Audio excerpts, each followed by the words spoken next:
Smiley Morning Show. Hey, it's about that time. Jeff Johnson got 3 things you need to know. What up, Jeff? Hey, what's up, brother? Man, blessed, man. I got 3 things.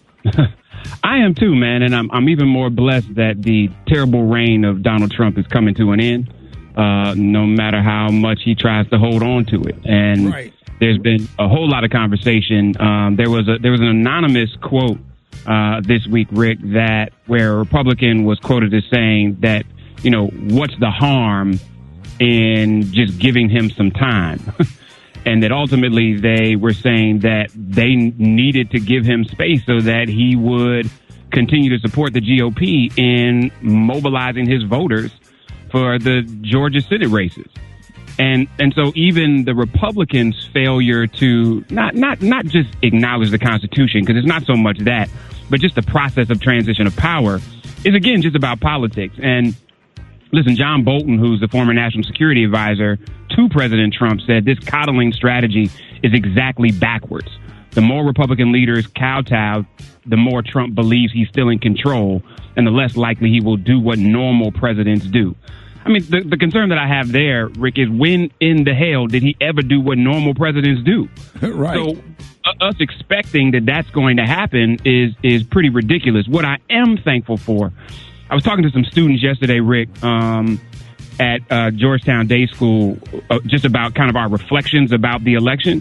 And one of the things they asked me about was, you know, when do we see this hyper-partisanship end? And I said, when real adults start standing up. And those that, they believe in their position, they want to win, but they aren't willing to do that at the cost of being juvenile children instead of principled legislators. Well, we may have a sign of one, Rick.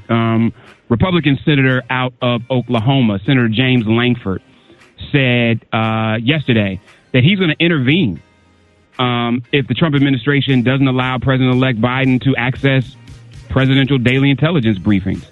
He said there's no loss from getting the briefings and to be able to do that. And the bottom line is, listen, these aren't 2 new people coming into office. So one, you have Senator Kamala Harris, Vice President-elect Kamala Harris, who already has senior clearance because she's on the Intelligence Committee. Right. You've already got President-elect Joe Biden, who already has security clearance.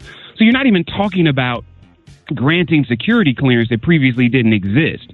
This is just, it's ridiculous. And so what I also appreciate about Lankford is he went hard, Rick, talking about the fact that the abbreviated period, many of you remember in 2000 when we had the Florida incident and they were recount and all of that.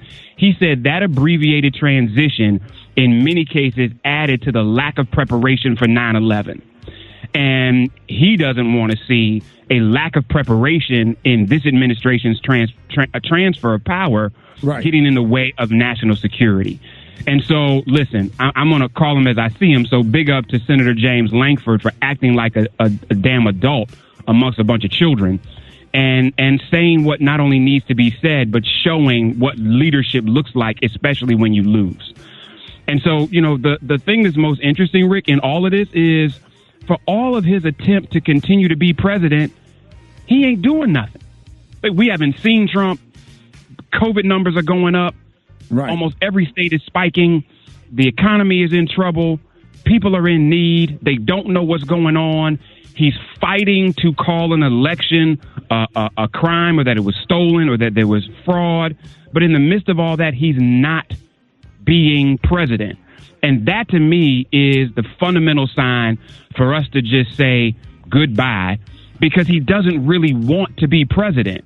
He just wants the title so that he can sit on this throne and be the narcissist that he is. So thank God for the entire nation, even the 70-some million people that voted for him. They don't realize what a gift they're getting in him not being president anymore.